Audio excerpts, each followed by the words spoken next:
Bonjour, j'ai expliqué dans une autre vidéo que les citoyens qui sont démocrates mais pas UDC se trouvent dans une situation impossible lorsqu'il s'agit d'élire des représentants.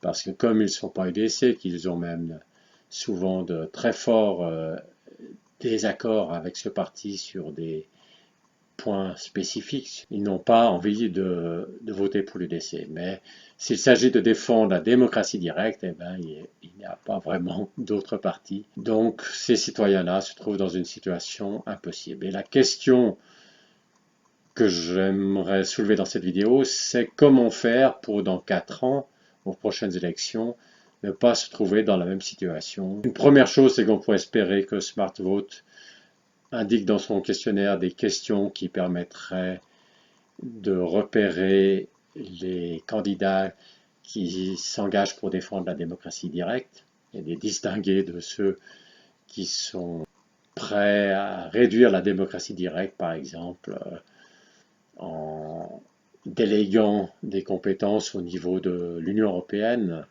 là où il n'y a pas de démocratie directe, ou bien en n'appliquant pas toujours strictement les décisions populaires. Donc ça, c'est une première chose qu'on peut espérer, mais ça, évidemment, ça ne suffirait pas. Et je vois 3 pistes. La première piste, qui est celle que je préfère, ce serait que chaque parti non UDC laisse une véritable place en son sein aux démocrates. Parce que dans un monde idéal, il y aurait des partis de gauche, des partis de droite, des partis de tous bords, mais tous ces partis s'engageraient à défendre la démocratie et plus spécifiquement la démocratie directe. Une deuxième piste, ce serait de créer un parti démocrate, un nouveau parti démocrate qui se caractérise par le fait de défendre la démocratie. Donc, par exemple, tous les candidats de ce parti auraient en commun de défendre la démocratie, et plus spécifiquement la démocratie directe. Et ça veut dire aussi refuserait de déléguer des compétences à cette Union européenne qui n'a pas de démocratie directe. Mais par ailleurs, lorsqu'il ne s'agit pas de savoir qui décide sur quoi, mais quand il s'agit de savoir quoi décider sur tel sujet spécifique, là, toutes les opinions seraient accueillies au sein de ce nouveau parti démocrate. Et une troisième possibilité, une troisième piste, ce serait que d'essayer de convaincre l'UDC au fond de s'élargir. L'UDC, elle défend la démocratie directe, mais elle a aussi des opinions très précises sur des sujets spécifiques, quoi faire dans tel ou tel sujet.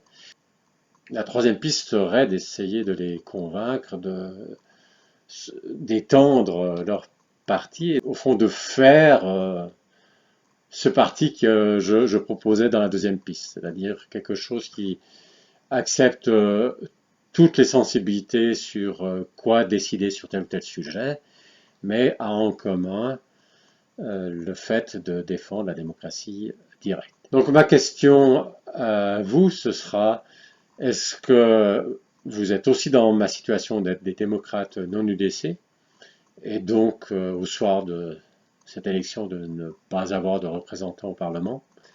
La deuxième question, au cas où vous avez ce même problème, c'est est-ce que vous pensez aussi qu'il faut faire quelque chose pour ne pas se trouver dans la même situation dans 4 ans? Et là, il faut certainement commencer à réfléchir déjà maintenant. Essayer au moins d'avoir une élection qui soit moins désagréable dans 4 ans que cette fois-ci.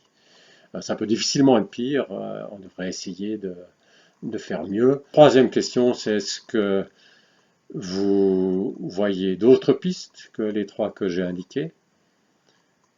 Et quatrième question, parmi ces pistes, les 3 que j'ai proposées et les autres que vous imaginez, quels avantages et quels inconvénients vous voyez pour chacune de ces pistes?